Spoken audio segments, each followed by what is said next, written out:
இப்பே பயமுறுத்தீங்கன்னா நாங்க எப்படி கேட்டு நான் பாம்புனா கிட்டே வர மாட்டேன். நான் வரல. அப்போ எனக்கு வேணாம். நான் தண்ணியே ஊத்திக்க மாட்டேன். நான் நீச்சலே கத்து வேணாம்.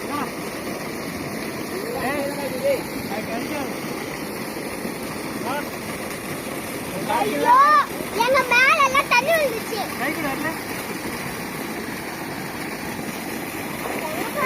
பாம்பு கண்ணு தெரியல, கண்ணு கேட்ல தூக்கல, அந்த பாம்பு தெரியல. நான் பார்த்தேன்.